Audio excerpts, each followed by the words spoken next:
Hoy vamos a continuar con nuestro mensaje acerca del Sermón del Monte. Las palabras de Cristo en este día son palabras que nos van a llevar a pensar, a reflexionar profundamente. Y quizás eso sea una buena razón para comenzar el año de esa manera.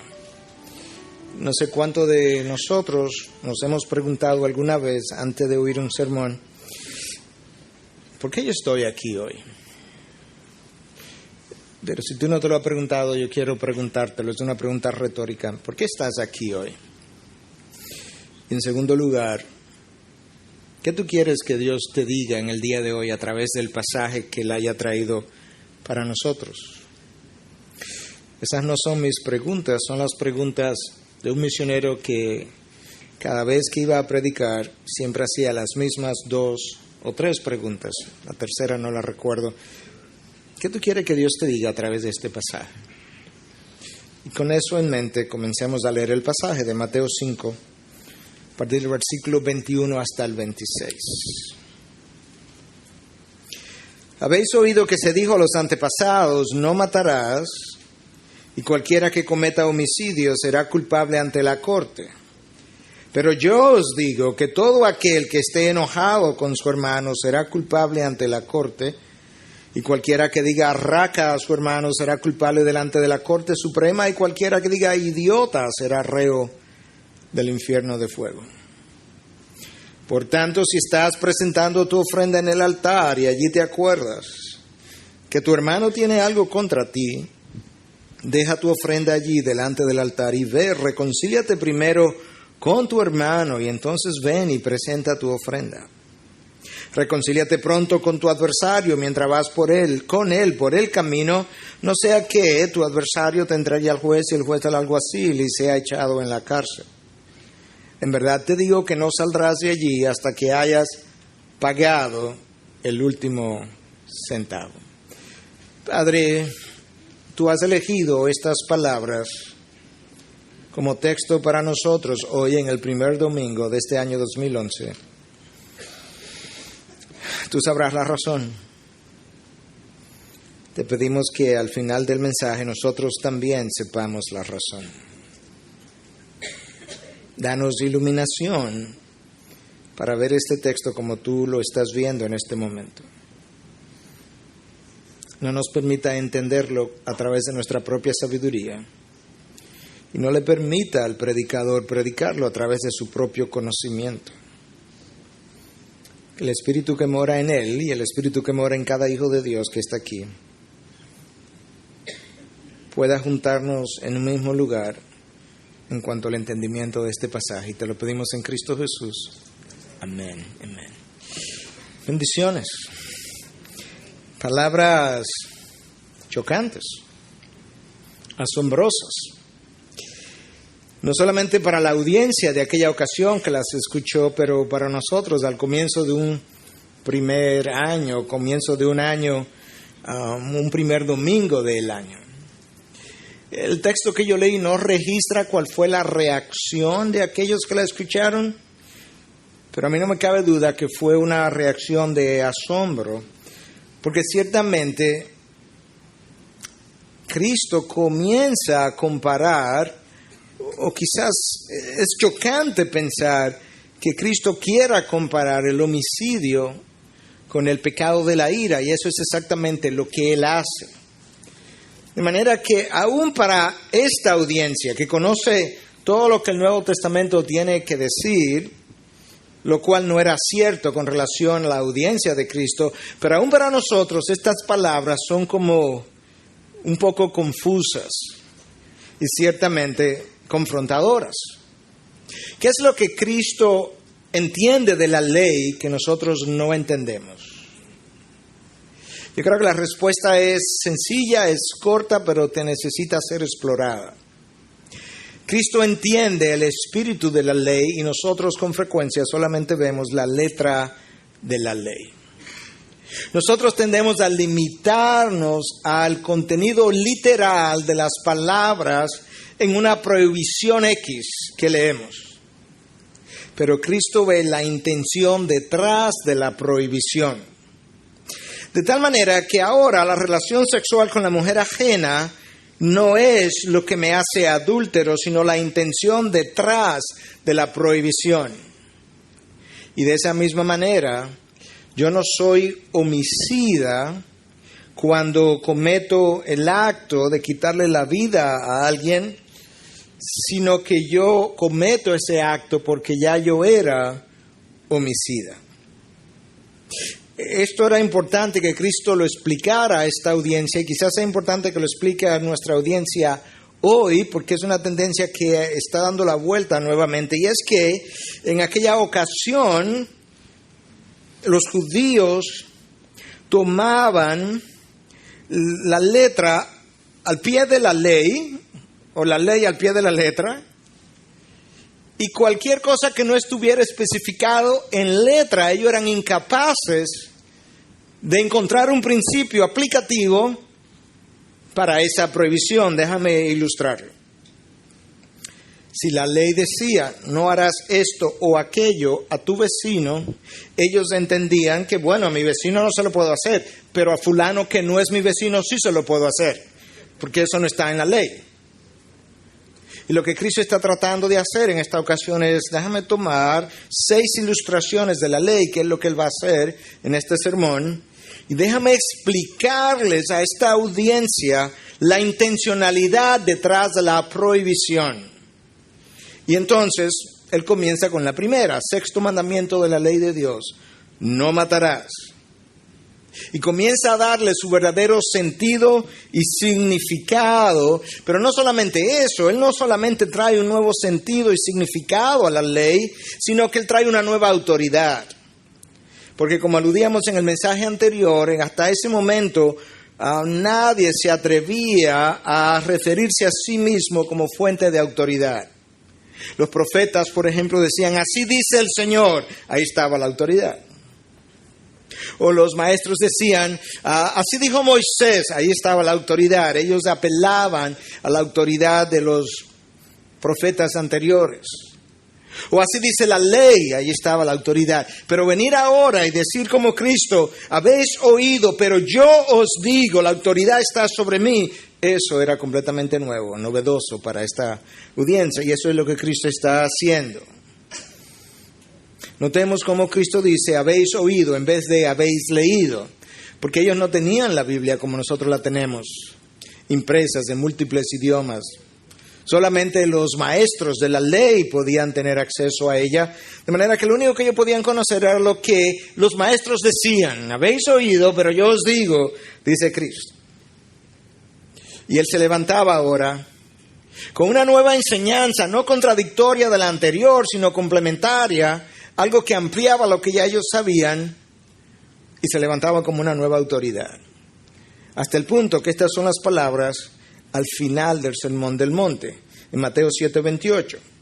Cuando Jesús terminó estas palabras, las multitudes se admiraban de su enseñanza, porque les enseñaba como uno que tiene autoridad y no como sus escribas.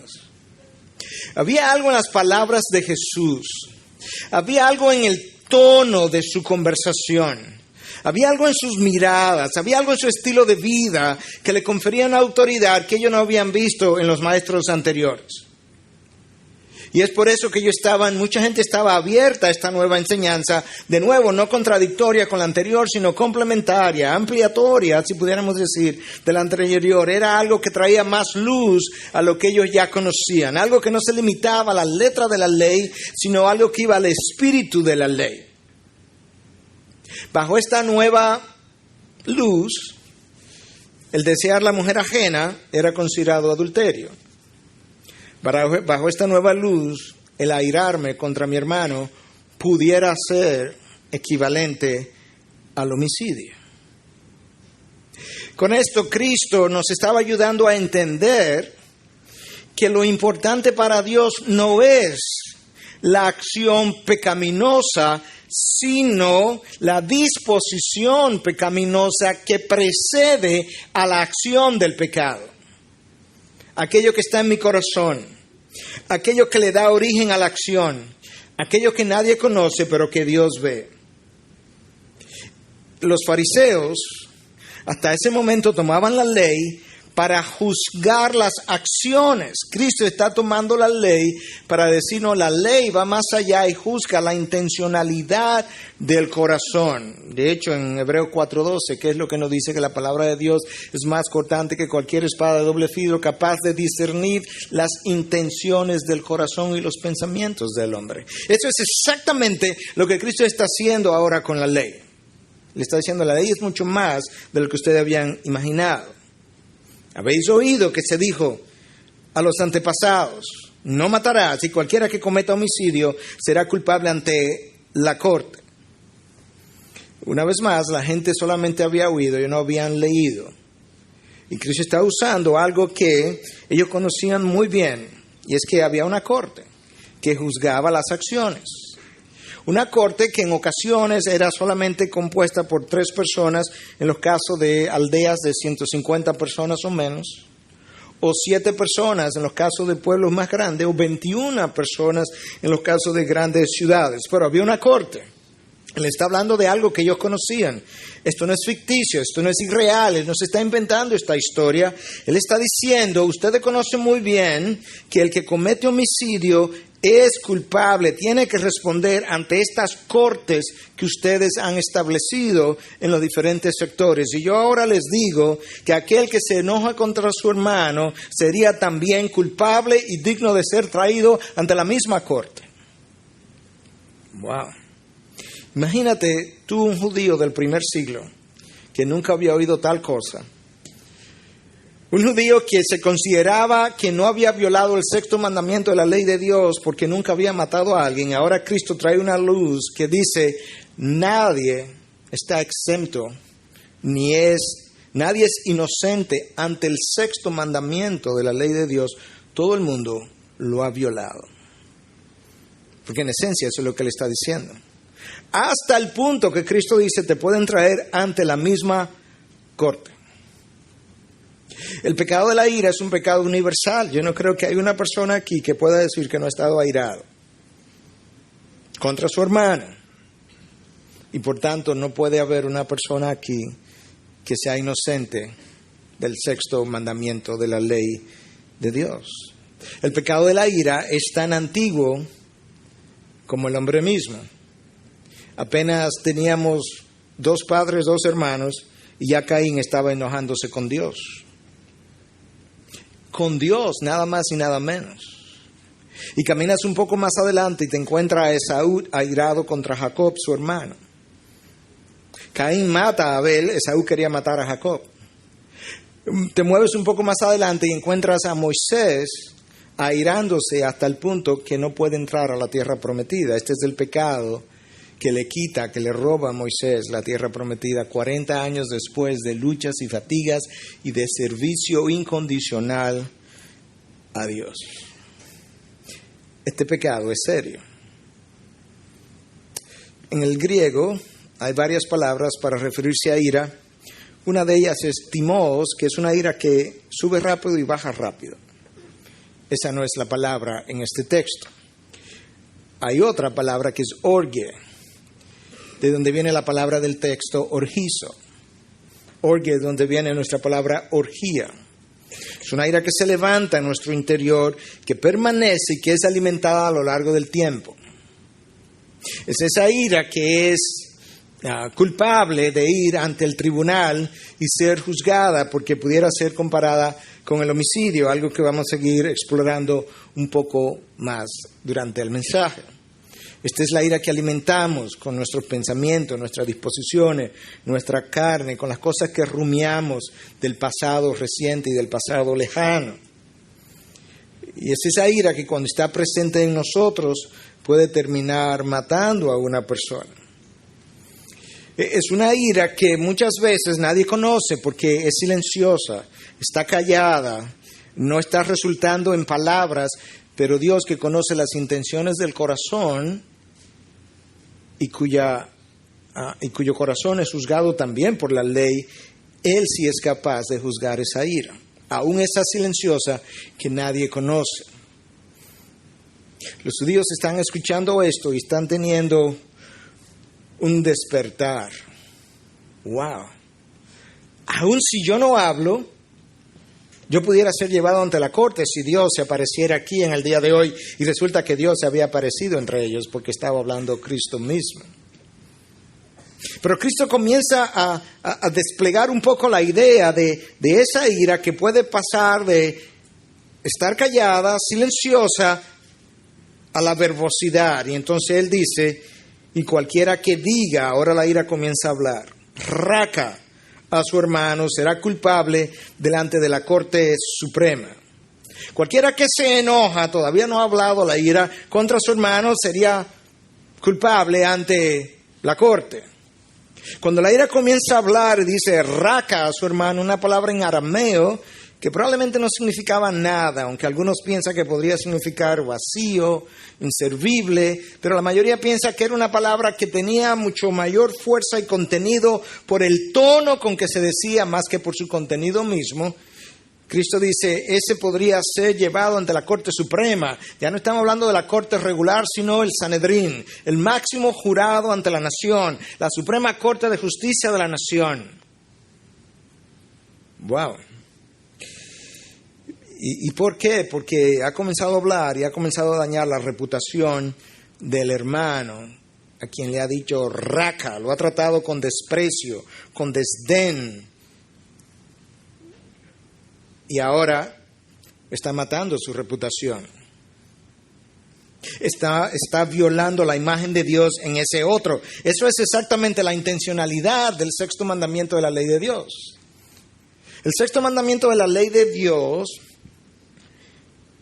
cuando dice no matarás, tiene una aplicación exclusiva al ser humano, no tiene aplicación a los animales, por ejemplo. ¿Por qué? Porque ellos no llevan la imagen de Dios. La intencionalidad del sexto mandamiento es la protección de la imagen de Dios en el hombre. Y cuando yo hablo contra mi hermano, yo estoy violentando la imagen de Dios en mi hermano. Por eso yo soy culpable de violar el sexto mandamiento. Santiago lo explica claramente cuando habla de que con los labios que nosotros alabamos, con esos mismos labios, nosotros criticamos u ofendemos al hermano que lleva la imagen de Dios en él. Santiago me deja entender claramente cuál es mi problema al condenar al hermano. Es que violo la imagen de Dios en él. Eso lo dice Santiago. Y el sexto mandamiento tiene la particularidad de proteger la imagen de Dios en el hombre. Por eso su aplicación es exclusiva al ser humano y no a los animales. Y por eso Cristo está tratando de ayudarme a entender hasta dónde llega la ley. Cuando hablo contra el hermano y le digo raca, estoy asesinando su carácter. Y cualquiera que diga idiota será reo del infierno de fuego. ¿Quién de nosotros no ha estado, aun cuando pequeñitos, en algún momento y ha deseado que esa persona contra la que te iraste no existiera? Por lo menos en tu vida. ¿Sí? ¿Somos honestos? De pequeños llegamos a pensar, ojalá se muera. Sexto mandamiento de la ley de Dios violado. Pero eso es precedido por una intención del corazón que lo considera raca e idiota a esa persona.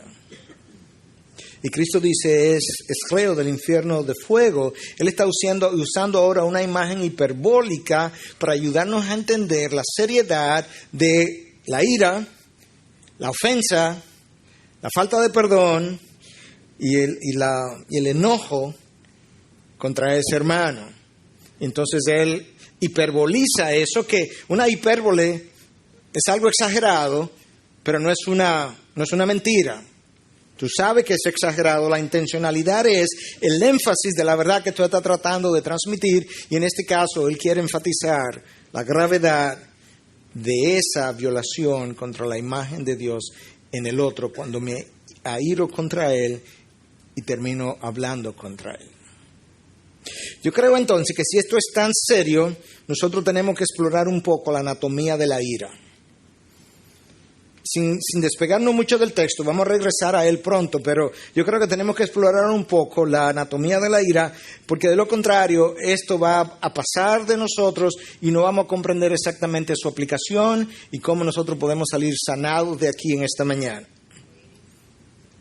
En primer lugar, entonces, yo quiero que veamos qué es la ira en la exploración de su anatomía. Número 2, cuáles son las razones por las que nos airamos. Número 3, qué efecto tiene la ira sobre nosotros y sobre otros. Y finalmente, de qué formas la ira nos hace vulnerables. Primera pregunta, ¿qué es la ira? Déjame leerte lo que este autor, Robert D. Jones, en su libro Uprooting Anger, Desarraigando la ira, dice, un libro extremadamente bíblico, se lo recomiendo a cualquiera que quiera leer sobre este tema, dice que la ira es una respuesta activa que involucra a toda la persona y que rinde un juicio moral negativo acerca de algo que es percibido como malo. Pastor, vaya más al paso, lo voy a hacer. Es una respuesta activa, es algo que yo hago, no es algo pasivo, no es algo como que, ay, se me chispoteó, no, es algo que yo activamente decido hacer. Eso es lo primero que la definición dice. Lo segundo que la definición dice es que involucra a toda la persona, de manera que mi razón está involucrada, mis emociones están involucradas, mis sentimientos están involucrados, mi voluntad está involucrada. Todo mi ser. Tanto es así que mis órganos están involucrados. Mi corazón muchas veces palpita más aceleradamente. Yo entro en sudoración. Las pupilas se dilatan, los capilares se dilatan y yo me pongo rojo. ¿Se da cuenta hasta dónde participa la anatomía biológica del individuo en esta respuesta de la ira?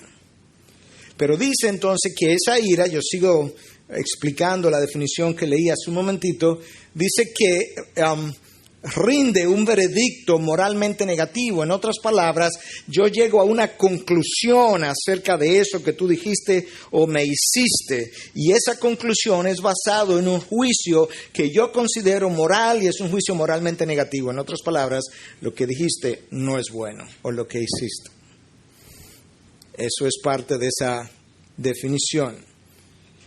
Pero nota cómo termina, dice, de algo que es percibido como malo. En otras palabras, no es necesariamente malo, pero es percibido por mí como malo. Y eso es vital que yo lo entienda para yo entender la anatomía de la ira, porque más adelante lo vamos a explicar un poco más.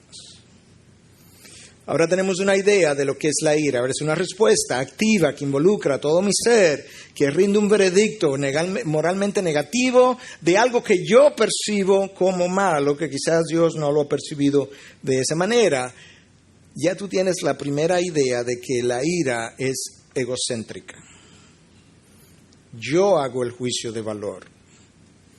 Yo la percibo, esa acción o esas palabras, como mala.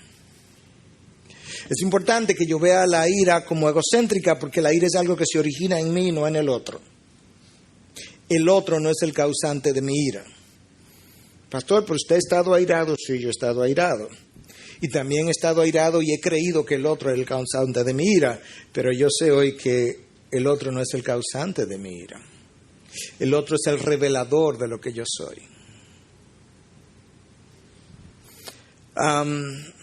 Si yo exprimo esta botella, va a salir agua de aquí. Pero mi apretón no es el creador del agua dentro de la botella. Es solamente el revelador de que la botella estaba llena. De esa misma manera, cuando el otro me provoca, él me aprieta, y lo que sale de mí es lo que estaba adentro, es el revelador de lo que estaba dentro. Ahora tenemos una mejor idea de lo que es la ira.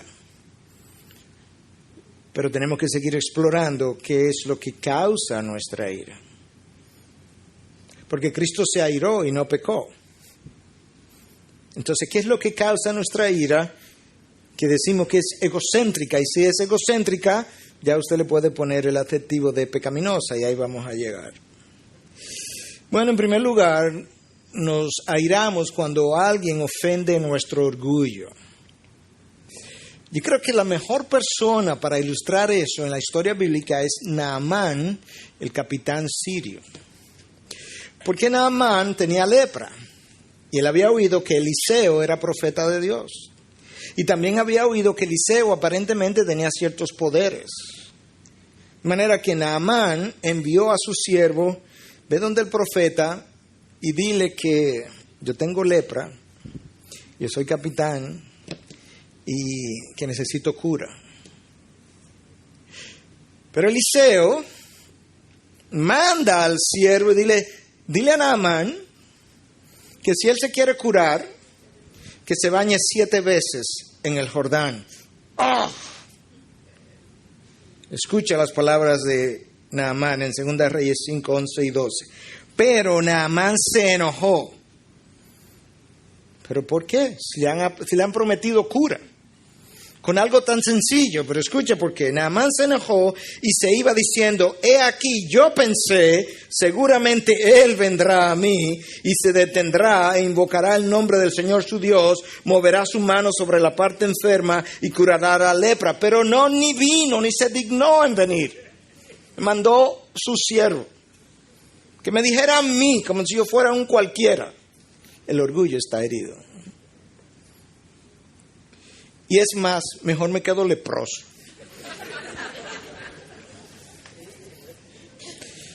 Pero escucha, ¿qué más lo hirió? ¿No son el Habaná y el Farfar, ríos de Damasco, mejor que todas las aguas de Israel? ¿No pudiera yo lavarme en ellos y ser limpios? Y dio la vuelta y se fue enfurecido, leproso. Oye, que me bañe en el Jordán, como si los ríos de Damasco no fueran más grandes que el Jordán. Oyen esa porquería de río. Se va a bañar en eso. Y un siervo me lo manda a decir.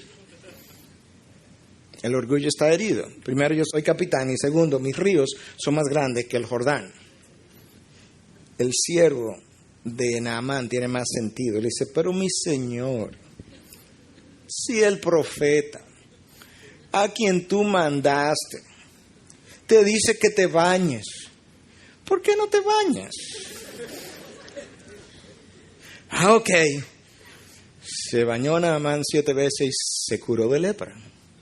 Pero él estaba dispuesto a quedarse leproso, porque mi orgullo había sido herido. Y mejor leproso que humillado. Así somos. ¿Sí o no? En segundo lugar, nos airamos cuando creemos que alguien viola nuestros valores y creencias. Por ejemplo, esto se puede ver muy bien de una cultura a otra. En nuestro país, para bien o para mal, no voy a hacer un juicio de valor ahora. Para bien o para mal, llegar tarde a una cena no es un problema. Usted sabe que si usted invita a una cena a las 8, la gente le llega 8:30, a las 9, y usted ha llegado también a esa hora. Y usted no se sintió ofendido, porque eso es culturalmente aceptable. Pero en otras culturas eso es altamente ofensivo, de manera que nos airamos cuando nosotros creemos que alguien ha violado nuestras creencias y nuestros valores. La ira es egocéntrica, porque nadie ha violado necesariamente la ley de Dios muchas veces. Número 3, nos airamos cuando no podemos controlar al otro conforme a lo que creemos, y eso nos hace sentir inseguros. El mejor ejemplo de eso es Saúl. Dios le quita el reinado a Saúl en una noche, pero lo deja gobernar, porque no era tiempo de David todavía. Pero unge a David para un futuro, y a partir de ahí Saúl se sintió inseguro, y si había algo que Saúl quería hacer era controlar los pasos de David, pero nunca pudo controlar a David porque David estaba siendo movido por Dios. Nosotros todos, desde el que habla hasta el último, tenemos un sistema de seguridad que opera de tal manera que nos gusta tener cierto control sobre las circunstancias y las personas a nuestro alrededor que nos garanticen cierta paz, y cuando eso no está funcionando nos hace sentir inseguros, y cuando nos sentimos inseguros nos airamos. Pero no decimos ayer cuando fulano me hizo sentir inseguro, sino que condenamos al hermano.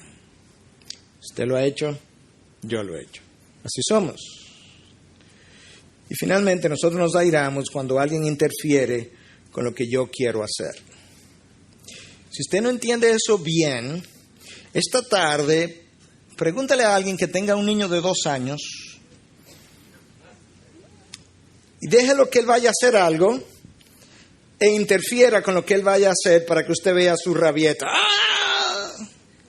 Que si no fuera tan indefenso, él le quitara la vida.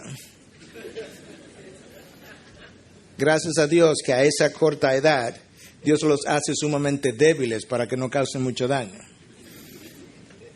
Porque muchas vidas se hubiesen perdido. Usted ha visto el niño de 1 año y medio, 2 años. Y los padres decir, no, no me levante la mano.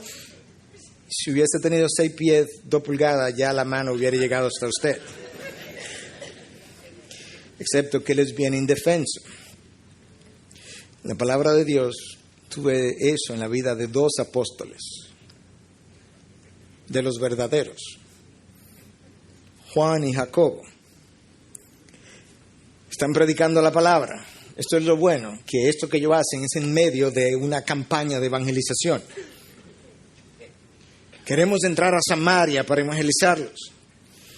Y no nos dejaron entrar. Maestro, ¿tú quieres que hagamos llover fuego del cielo para que los consuma?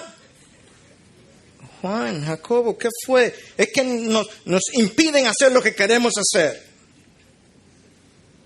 Así es nuestra ira. Tenemos algo en mente. Lo estamos persiguiendo. Cuando alguien interfiere, nos airamos. Esa es la razón por la que cuando usted quiere pasar rápidamente un semáforo y alguien se le mete delante y por el carro que se le metió delante usted se quedó en rojo, usted se aira y usted se pone más rojo que el semáforo. Porque alguien interfirió con mi paso por la luz y me está haciendo perder 45 segundos o 1 minuto 15 segundos de mi existencia. Para así somos. ¿Te das cuenta qué es lo que nos aira? ¿Te das cuenta por qué la ira es egocéntrica? Y ahora tú entiendes cuando Santiago 1:20, oye a Santiago 1:20 dice, la ira del hombre no obra la justicia de Dios. Porque nosotros somos tan buenos en justificar nuestra ira que decimos, no, lo que pasa es que yo me airo santamente. Santiago dice, eso existe, pero bájate de ese caballo. Ese no eres tú. Esa es la ira de Dios. La ira del hombre no obra la justicia de Dios. Ni la tuya ni la mía. Pastor, pero uno puede airarse contra algo que realmente viole la ley de Dios, como la violación de una persona. Sí, al 1.5 minutos ya tú estás pecando. Tú comenzaste bien, pero no termina bien, ni yo tampoco. Porque comenzamos a tomar el lugar de Dios en el juicio que emitimos. Por eso Santiago, de manera categórica, sin excepción, nos dice, la ira del hombre, toda la ira del hombre, no obra la justicia de Dios. Es una ira que solamente Dios, que es santo y justo todo el tiempo, puede experimentar. Entonces, esa ira que se levanta en nosotros, que termina llamando al hermano raca, idiota, para no decir muchas otras cosas que hemos dicho en el pasado. Es esa ira que asesina el carácter del otro. Y cuando asesinas el carácter del otro, viola la imagen de Dios en ese otro. Eso es lo que el 6º mandamiento protege, la imagen de Dios en el hombre. Una vez más, por eso el 6º mandamiento tiene su aplicación solo en los seres humanos y no en los animales. Dios entendía eso y entendía que nosotros debíamos entender eso, que no dice no matarás, con excepción de los animales. No, no matarás. Mi ley protege la imagen mía en el hombre. Esa es la ira que mató a Caín, esa es la ira que por poco mata a Jacob, de parte de su hermano Esaú. Jesucristo no es la única persona que relaciona el homicidio con la ira. Juan, en sus años postreros, ya viejito, cuando él tenía un corazón mucho más mellow, como decimos en inglés, mucho más dulce y tierno, él escribe su primera carta en 3:15 y dice: todo el que aborrece a su hermano es homicida. Wow. Recordemos aquellos que estuvieron conmigo en la serie de Primera de Juan, que eso es una carta extremadamente absolutista. Juan habla de todo, de nada y de nadie, todo el tiempo. Y aquí él dice: todo el que aborrece a su hermano es homicida. Pero lo empuja más, dice: y vosotros sabéis que ningún homicida tiene vida eterna permanente en él. ¿Qué es lo que tú estás diciendo, Juan? Que el que aborrece a su hermano tiene una condición que milita en contra de su salvación. Déjame leerlo una vez más para que lo pueda entender. Todo el que aborrece a su hermano es homicida, pero él no ha matado a nadie, no, pero es homicida. Y vosotros sabéis que ningún homicida, el contexto de eso no es quitarle la vida a otro, sino el aborrecimiento de su hermano. Y vosotros sabéis que ningún homicida tiene vida eterna permanente en él. En otras palabras, quizás parezca, pero no es. Quizás. La próxima pregunta, entonces: ¿qué efectos tiene la ira sobre nosotros y sobre los demás? Esa es la tercera pregunta. Para poder ir regresando al texto, bueno, la ira nos separa de Dios. Y por tanto, la ira que me separa del hermano me separa de Dios. Mira cómo Cristo trata de decir eso de otra manera en el texto de hoy. Por tanto, si estás presentando tu ofrenda en el altar y allí te acuerdas que tu hermano tiene algo contra ti, deja tu ofrenda allí delante del altar y ve, reconcíliate primero con tu hermano y entonces ve y presenta tu ofrenda. Pero no podemos despegar eso que yo acabo de leer del versículo anterior. Yo no sé cuántos de ustedes habían percatado que el versículo que me habla de dejar mi ofrenda allí es un versículo directamente conectado con el pecado de la ira. Déjame leértelo conectado y resumido. Versículo 22 de Mateo 5. Pero yo os digo que todo aquel que esté enojado con su hermano será culpable ante la corte. Me voy a parar ahí para saltar al próximo versículo. Por tanto, el por tanto me conecta con el versículo anterior, es una conclusión del versículo anterior.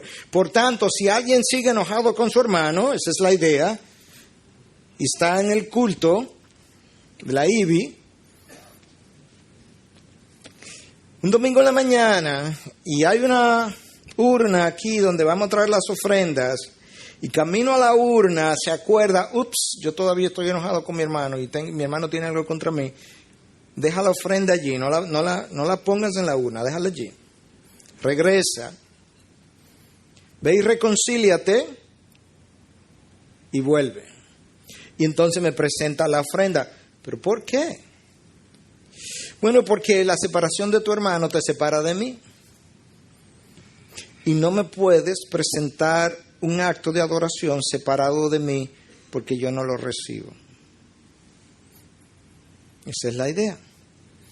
Eso nos ayuda a ver cuál es el efecto que la ofensa, que la ira tiene sobre nosotros. Me separa del hermano y me separa de Dios.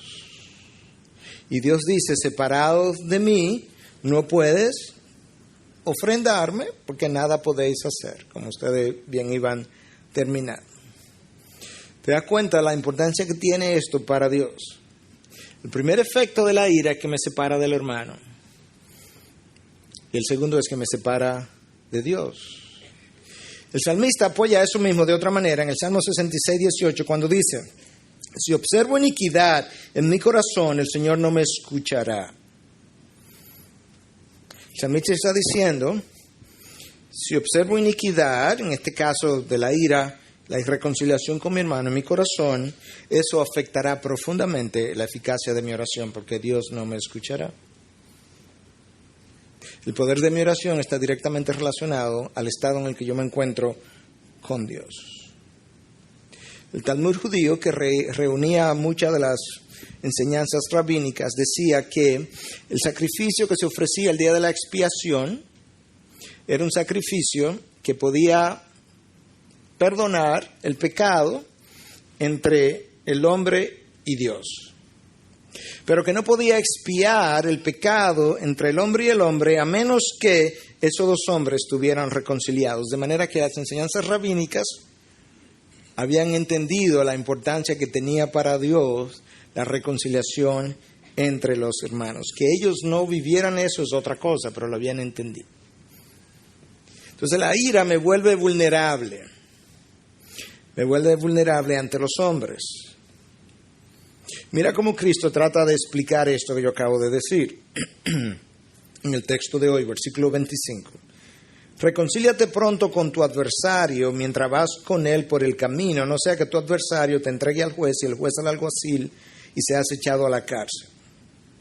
Pararnos ahí un momentito. Cristo está haciendo uso de nuevo de una imagen con la cual ellos estaban familiarizados. En el mundo grecorromano en el que Cristo vivió, era aceptado, había una disposición legal que permitía, en ciertos casos, que yo pudiera llevar al acusado directamente a la corte sin tener que hacer uso de la ley o de la fuerza oficial. En otras palabras, en casos como, por ejemplo, el robo, si yo encontraba a alguien robándome algo en mi casa, yo tenía la facultad de apresarlo yo mismo y llevarlo yo mismo ante esa corte de que habíamos hablado antes y juzgarlo. Entonces yo se lo entregaba al juez, el juez rendía su veredicto y el juez me entregaba al alguacil y el alguacil ahora decía, ahora tú estarás en la cárcel hasta que tú pagues lo último que te robaste.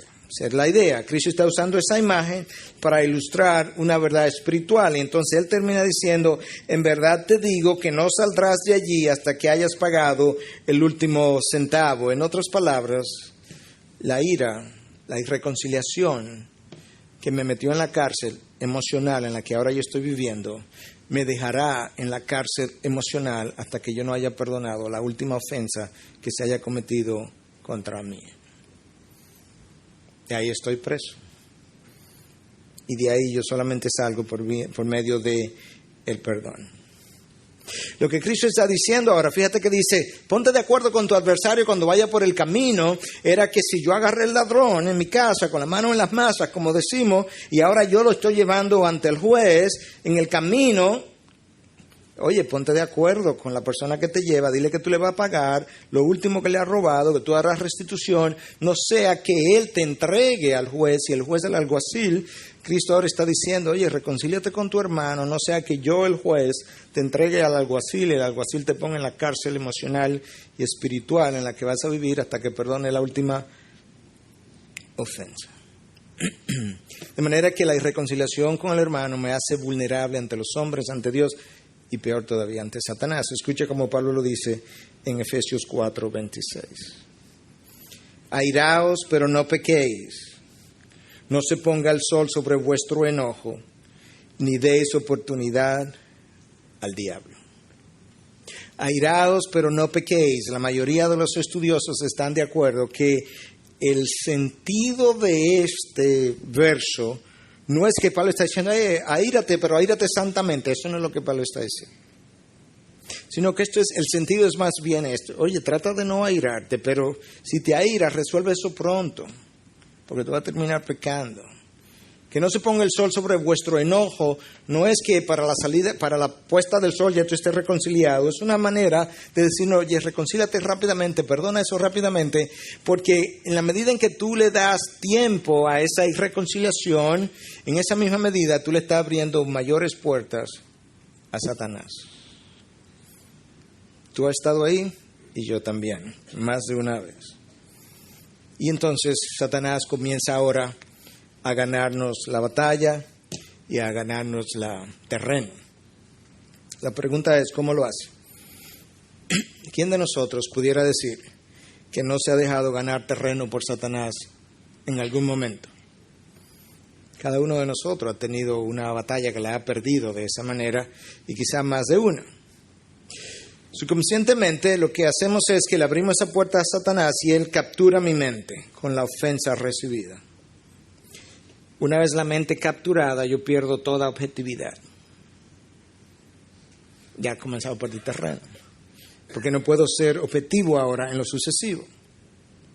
Una vez yo perdí la objetividad, yo no puedo ver las cosas como son, las veo distorsionadas y la ofensa me parece más grande, me parece tan grande que la hago lucir casi imperdonable para mí. Y ahora yo dejo de vivir la vida que Cristo compró para mí y comienzo a vivir la mentira que Satanás me vendió y que yo compré. Eso puede durar un día, una semana, un mes, un año, varios años, toda la vida.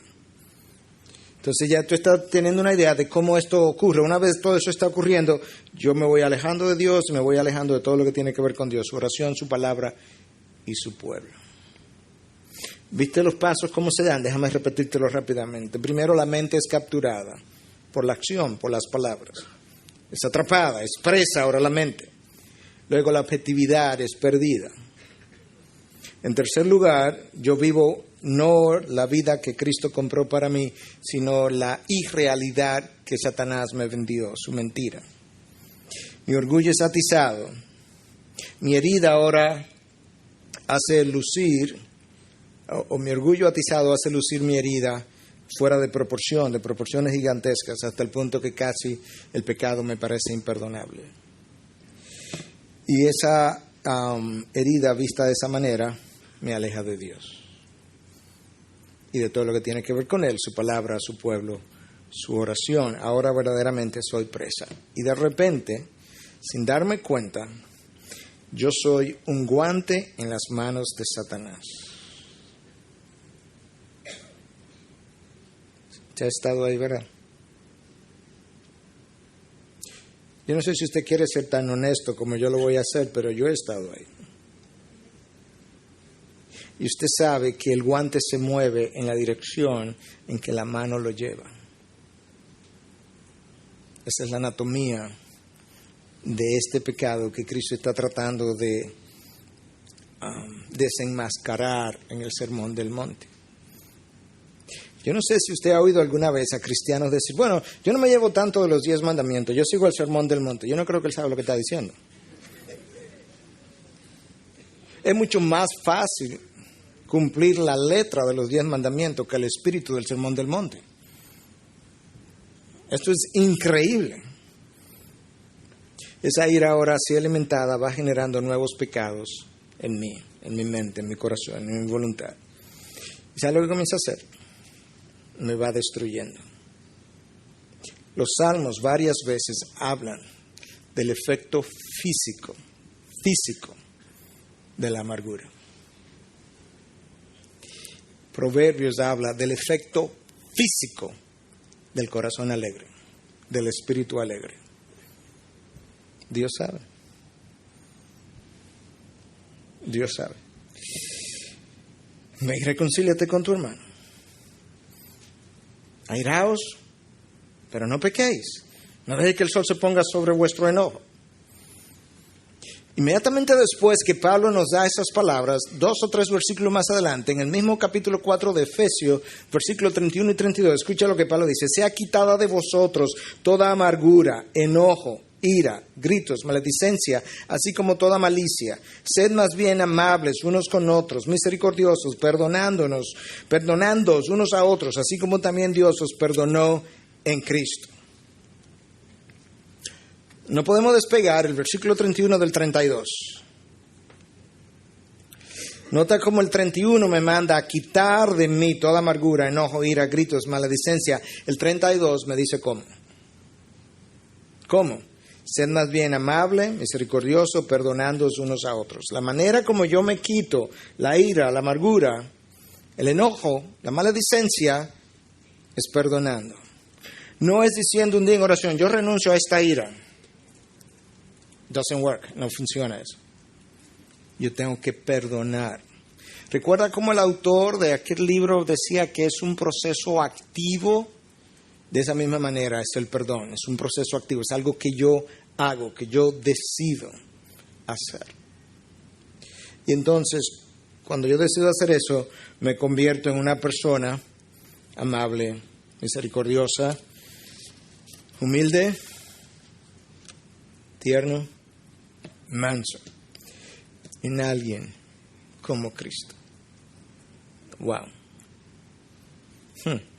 Qué palabras para comenzar un año. Pastor, pero nadie viene un primer domingo del año a oír cosas como esa. Bueno, yo no lo elegí ese texto. Estaba en una serie, ese era mi texto. Bypasearlo sería desconsiderar la palabra de Dios y considerarla no digna para un comienzo de año. Pero lo que la palabra hace es alinearme con Dios. ¿Qué mejor manera de yo comenzar el año que alineado con Dios? Lo que la palabra hace es que realmente me muestra cuál es la línea recta de Dios para donde yo haya tenido las curvas, venir y alinearme con Dios y ponerme de acuerdo con Dios. ¿Tú quieres mejor manera de comenzar el año que esa? Porque ese es el camino de la bendición.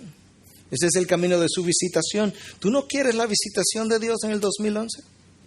Este es el camino de la visitación. El camino de la obediencia. El camino de su voluntad. De manera que yo creo que son palabras muy apropiadas para comenzar el año.